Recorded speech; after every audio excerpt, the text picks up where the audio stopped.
E aí, pessoal, que bom ter vocês de novo, aliadas com a Liclemta e com você também. Hoje o nosso papo é sério, é espinhoso, mas é necessário. Vamos falar sobre a jornada da pessoa trans. A gente ainda não sabe lidar com isso. Tem muitos tabus envolvidos, mas temos que olhar com gentileza, com carinho, com atenção para quem passa por esse processo.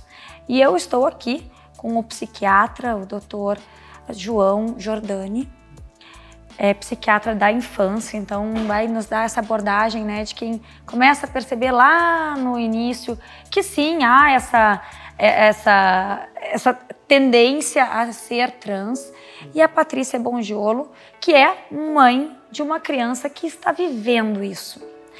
E é muito importante ter o olhar de vocês dois. Eu gostaria de começar contigo, João, que tu explicasse exatamente o que é, né? Como é que a pessoa trans se vê, porque ainda tem muito estigma em torno desse tema. Uhum.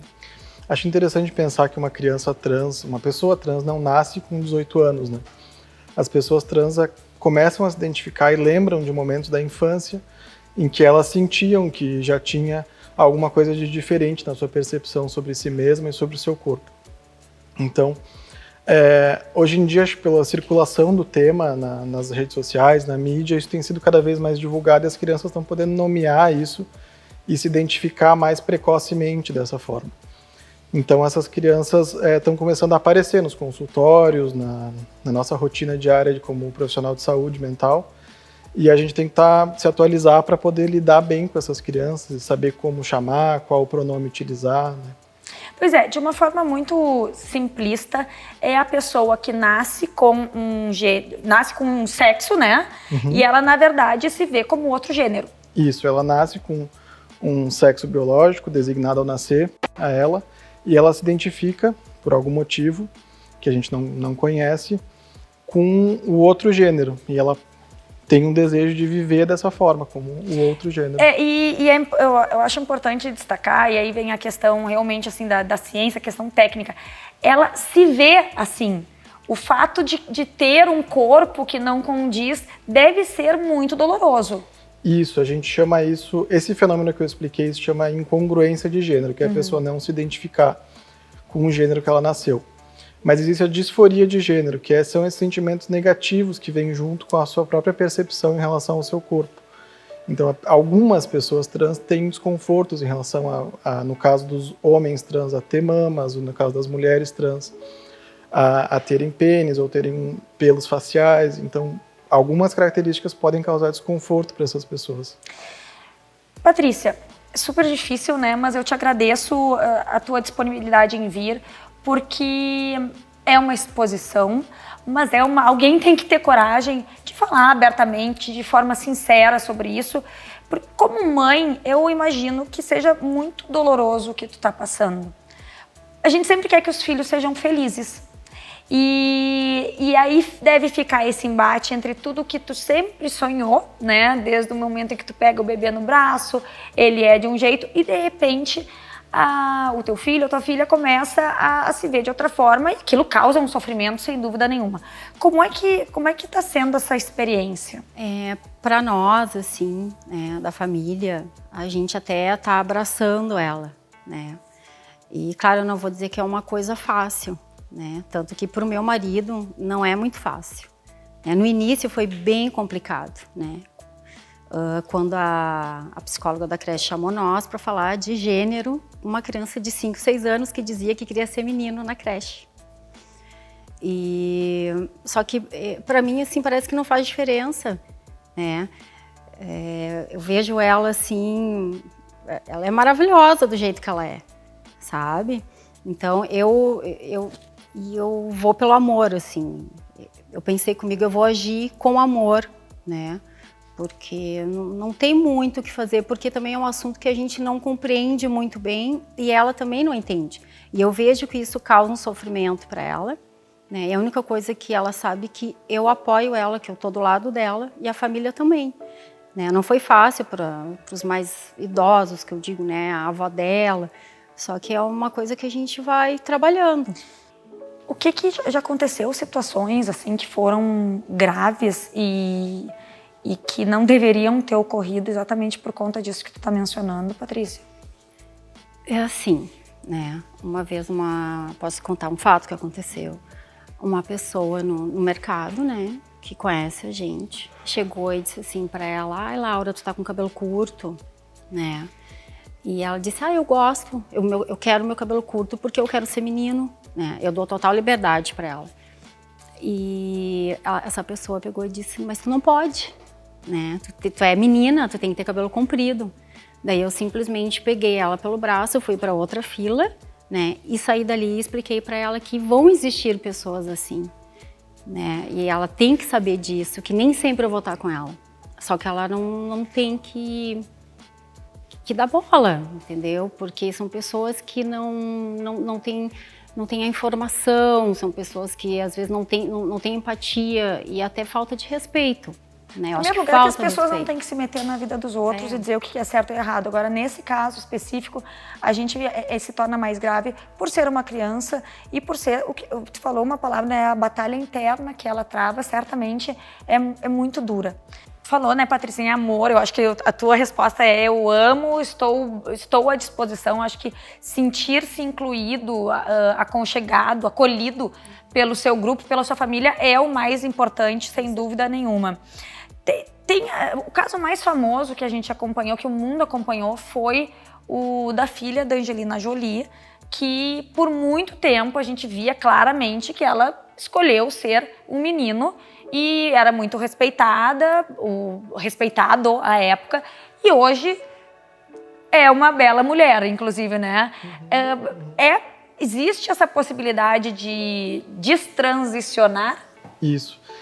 Existe, né? É uma jornada muito individual da relação dessas pessoas com o seu próprio corpo. E existe essa possibilidade, não é comum, não é tão comum, mas é importante a gente pensar no que a Angelina Jolie fez, que foi criar um ambiente seguro para aquela criança poder expressar, poder ser acolhida e ser acompanhada durante esse tempo e ter liberdade, inclusive, para voltar e não se identificar mais como uma pessoa trans. Essa questão, Patrícia, eu imagino que tu veja muito seguidamente de as pessoas acharem que daqui a pouco é de malcriada, ou porque não botaram nos eixos, ou tá fazendo para chamar atenção. Acontece isso? Muito. Acontece, tipo, achar que eu estou incentivando em deixar ela se vestir como menino, né? As pessoas não sabem o que eu já caminhei, né? Para eu aceitar e eu fazer isso. Já são 5 anos dessa caminhada, Sim, né, Patrícia? Né? E eu comprar roupa, sabe? E ela não querer vestir, eu dar a roupa com etiqueta, né? Então, tinha momentos assim que a gente ia sair, ela não queria sair com determinada roupa. E até então, né, eu não estava entendendo o que estava acontecendo. Eu pensava assim: meu Deus, ninguém me falou disso na maternidade, que tem mais essa parte, que a maternidade já é cheia de desafios, né? E daí eu comecei a deixar. Então tu vai escolher a roupa que tu vai querer usar, né? Porque eu via que aquilo causava um sofrimento, né? Dela não querer vestir, principalmente blusinha muito feminina, ela não queria vestir, sabe? Então eu fui trabalhando isso em mim também. Porque não é assim, eu simplesmente deixei. Não é questão de educação. Eu não posso impor uma coisa que ela veio sentindo que é diferente. É que nem eu estar educando ela, é uma coisa totalmente diferente, né? Então, daí eu deixei, sabe? Eu comecei a deixá-la se vestir do jeito que ela quisesse, né? E eu acho que isso... Quando te chamaram na escola, tu já tinha uma percepção, assim, ou foi um choque de realidade? Não, para mim eu já tinha visto isso muito antes. Tanto que eu estava com uma outra preocupação no momento, e aquilo para mim não foi preocupação nenhuma. Eu saí de lá, daí eu comecei a digerir aquilo, mas no sentido assim, eu sei que ela vai ter preconceito, quais são os desafios que ela vai ter, mas isso daí, eu já estava pensando nisso, entendeu? né? Eu já estava pensando, porque é uma coisa que eu já via desde cedo, né? Então, eu olhava com mais sensibilidade, assim, para ela, né? E é uma coisa que, nesse dia, eu falei pro Fabiano, que é o pai dela, e ele chorou por 2 dias, porque é mais difícil, eu acho que para ele, que era a princesinha dele, entendeu? Então, é um pouco mais complicado. Eu acho que as mães têm uma tendência de se adaptar muito rapidamente às necessidades dos filhos, até por uma questão de proteção. Eu tenho, não sei, doutor, se eu tô falando, mas é a sensação que eu tenho. Tu até deixa a tua dor de lado, porque o teu primeiro ímpeto é realmente proteger a criança. Então, talvez cada um tenha a sua reação. Agora, como é que as escolas e estabelecimentos tem que lidar com essa situação? O problema mais evidente é o banheiro, por exemplo. Que eu também entendo que tem todos muito boas intenções, mas não sabem lidar. Porque a gente tem hoje o banheiro de menina, o banheiro de menino, aí chega na escola e vai para onde? Isso é um problema real, gente. Para onde que vai? Qual é a tua sugestão na forma das empresas, escolas, enfim, lidarem com isso? É um tema novo, né? E eu aprendo muito com os meus pacientes e com a experiência deles nas escolas deles. Acho que não existe um manual para lidar com isso. Mas tem pacientes, por exemplo, que optam por usar o banheiro dos professores, seria um banheiro neutro, mais individual. E tem crianças que usam o banheiro do gênero que se identificam, mas fecham a portinha, né?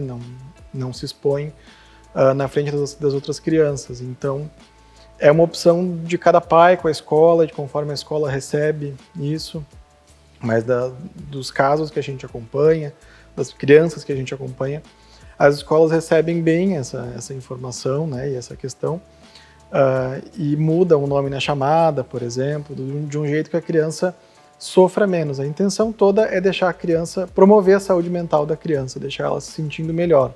Porque como tu comentou, né, a criança sofre muito de ter que vestir um uniforme que não seja do seu gênero, né, de ter que usar um banheiro que não seja do seu gênero, e é um sofrimento real que aumenta, inclusive faz aumentar a incidência de transtornos mentais, né, de ansiedade, depressão nessas crianças. Então, até o nosso objetivo do nosso trabalho é sempre promover esse espaço seguro e acompanhar as crianças ao longo do tempo. Coletar informações para a gente entender se isso vai persistir ao longo do tempo, né, como a gente comentou no começo, ou se isso vai ser uma coisa que a criança vai optar por não seguir assim. Então, esse é o nosso trabalho lá no Hospital de Clínicas. Pois é bacana a gente destacar, e tu falou lá no início essa questão, a pessoa não nasce com 18 anos, porque também se pensa muito que é aquela rebeldia da adolescência, mas se começa a surgir quando criança, é algo realmente que a pessoa nasce assim, né? Uhum. E tá tudo bem, não precisa de um tratamento. O acompanhamento psiquiátrico, psicológico, enfim, ele é para tornar a vida dessa pessoa, a autoaceitação, mais tranquila e tratar da saúde mental, não é isso? Exatamente, é promover a saúde mental dessa criança e evitar outras complicações, outros transtornos mentais, né? Então é promoção de saúde mental mesmo. O Hospital de Clínicas tem um centro, um grupo focado no estudo das pessoas trans, né? No acompanhamento e no auxílio. Isso, é coordenado pela professora Maria Inês Lobato e é o ProTIG, e ele funciona há mais de 20 anos, atendeu mais de 1.000 pacientes adultos, né? As crianças a gente está começando a acompanhar agora, e já fez mais de 300 cirurgias de afirmação de gênero. Então, é um grupo com bastante experiência nesse tema. Hoje se usa o termo afirmação de gênero. Tá, porque aí não é uma troca, na verdade, a pessoa sempre se sentiu de um jeito e aí a cirurgia é para afirmar como ela se identifica. E é gratuito? Como é que é o acesso das pessoas ao... É gratuito e é via a Secretaria Estadual de Saúde, via GERCOM. Patrícia, qual é a tua maior preocupação nesse momento? A minha preocupação é os desafios que ela vai enfrentar, né?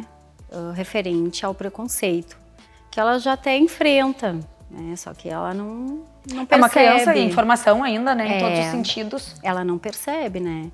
Mas a minha preocupação são os desafios que ela vai Tu teve que fazer enfrentar. alguma adaptação na tua vida por conta disso?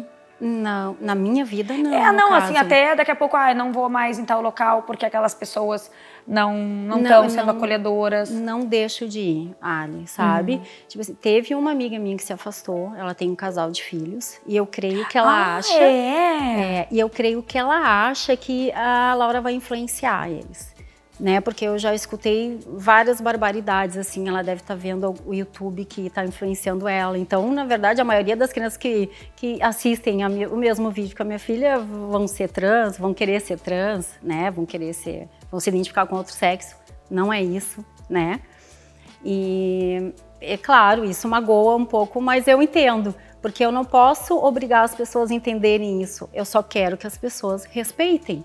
Elas não precisam entender. Eu sei que é difícil, para nós já é complicado, né? Mas as pessoas têm que entender, porque por trás disso tem o sofrimento, né? E tanto da família, não digo tanto meu, assim, a minha preocupação maior é com o preconceito, mas sim, eu tu, acolho no fim das ela. contas, quer vê-la feliz. Do jeito que for, é isso que importa para ti. Sim.